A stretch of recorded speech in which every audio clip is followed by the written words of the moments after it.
Hello, welcome back. Today I want to talk with you about body image versus health. And this is an important element of understanding nutrition.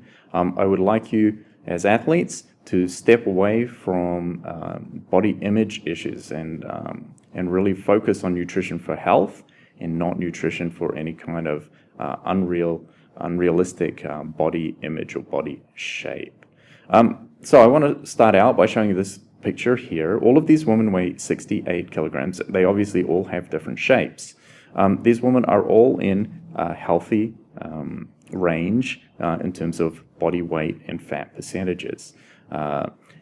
Oftentimes people will think that one or other of these shapes is not as healthy as the other, but there's no evidence for any of these body shapes being less healthy than the other scientific evidence.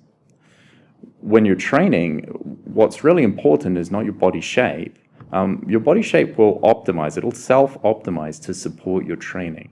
But it can only do so if you eat enough calories to support your training so that your body can adapt to that training and become the best possible version of you with that training.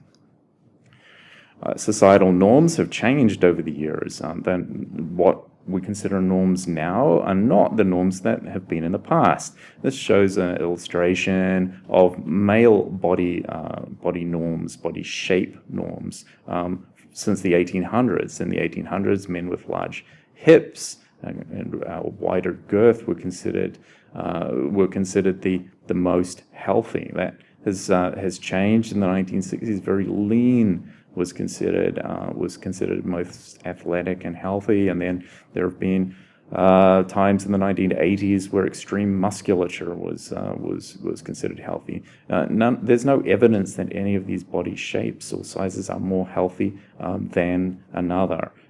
Your body shape and your body size is your own. Again, it will optimize itself to support your training and to support your sport, so long as you eat sufficient calories and you eat a balanced diet to support your training. So please don't worry, don't focus on body shape, or body size, or body image. You'll see a lot of body images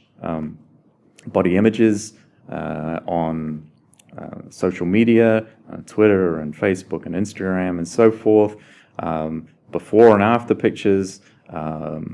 Typically, I look at those before and after pictures, and I think that the before picture was the healthier looking person.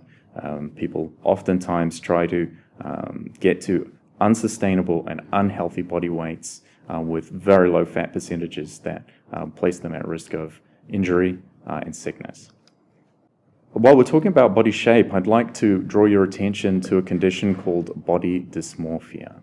Body dysmorphia is a mental health condition in which a person cannot stop thinking about perceived flaws in appearance. And this can be all kinds of different factors in one's appearance. Sometimes it's complexion and face and acne and other things. Other times it's hair or baldness. But often in athletes, there is obsession with muscle size and muscle tone. This is a condition called body dysmorphia, and body dysmorphia is quite a dangerous condition. Sometimes body dysmorphia or muscle dysmorphia is called bigorexia. It's kind of a reverse anorexia, if you will. Basically, people with bigorexia focus on how lean they can get and how large their muscles can get. Here we have a picture of Cedric McMillan, a bodybuilder with extraordinary musculature. He shows signs of using steroid hormones to maintain this musculature, and to get as lean as you see here, you'd have to do several dangerous things like eating a very unbalanced diet and dehydrating to be able to increase the definition of this musculature for these bodybuilding competitions.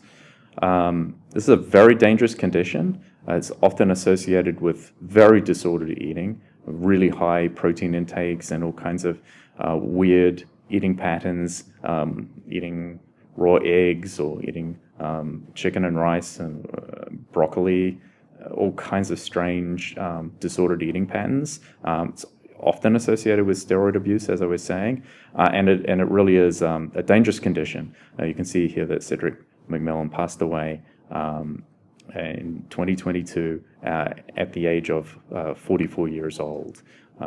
This is a very unhealthy state to be in. Bigorexia is a very dangerous condition. Up to 13% of bodybuilders and powerlifters do display these very concerning eating patterns. Please seek counseling if you are suffering from bigorexia, or if you know of somebody that is, please get them some help, because unfortunately it does lead to health problems, illness, sickness, and early death. Yeah, so this is one my Coach Lisa Roberts, who is a multi-time Ironman winner. She tells me, as far as she's concerned, as far as nutrition is concerned, as long as you're eating enough to support your training, your body will naturally find its best weight. And I completely believe this. As long as you're fueling your body sufficiently with a well-balanced diet, your body will naturally find the weight that's best for your performance. And here, just another note of warning. For athletes from male athletes dropping below 6% body fat, or female athletes dropping below 14% body fat, runs a terrible risk of injury. Sometimes that can be career-ending. Here is a case study. In the blue line, you can see weight loss for this athlete. This athlete was driving their weight down and down and down throughout their training. Here is heart rate. Their heart rate was dropping as they were getting fitter, and then started rising as they became too lean. And unfortunately, this athlete suffered a career-ending injury when they became too lean. Their body fat percentage dropped too low, and they suffered this injury that prevented them from doing the sport that they love. So please avoid this scenario. Driving body weight artificially low, it ultimately ends in injury or illness. And I'd like you to take a quick look at this chart here, which describes body fat percentage for athletes in different sports. And you'll see that some sports, athletes are more at risk of low body fat percentages than others. Here we go, bodybuilding is a case where both men and women are at risk of low body fat percentages that can result in injury and illness. You can see gymnastics, another sport where athletes are at risk of body fat percentages that are too low, both men and women. These body fat percentages are unrealistic and unsustainable. Marathon running, here we go, and triathlon, and wrestling. These are some sports where you need to be particularly cautious and be aware that many athletes in those sports are driving their body fat percentages to unhealthy levels. These athletes with low body fat percentages will underperform, they will suffer illness and recurrent injury, and they will sometimes be no longer able to perform in their chosen sports. So don't let your body fat percentage get below 6% if you're male or 14% if you're female. It's really important to keep your body fat percentages high so they can support your training long-term and prevent you getting ill. So what are the uses of body fat measurements? The uses of body fat measurements are effectively to monitor training programs to make sure that your athlete is eating enough. Okay? We want to make sure that your athlete has sufficient fat to produce the hormones that they need to support their training. And athletes cannot do that if they are not eating enough. if they're not getting enough fat calories, if they're not getting enough food. So you need to monitor your athletes carefully to make sure that they're getting sufficient calories. It's important to maintain healthy body weights for competition. Sometimes there are weight-based categories. Athletes should remain in weight-based categories where their body fat percentages remain healthy and not drive their weight to unhealthily low body fat percentages, even when their sport has these weight-based categories. Be sure that your athlete is fighting in the correct boxing or wrestling or indeed in lightweight rowing. They're in the correct weight-based category for their body fat percentage. Sometimes that will mean athletes need to move up in weight categories, and that's fine. That's best for their health, best for their long-term health. And lastly, it is really important to take regular body fat percentages for your athletes to monitor their health status, to make sure that they're not going to get unhealthily lean and become sick and injured.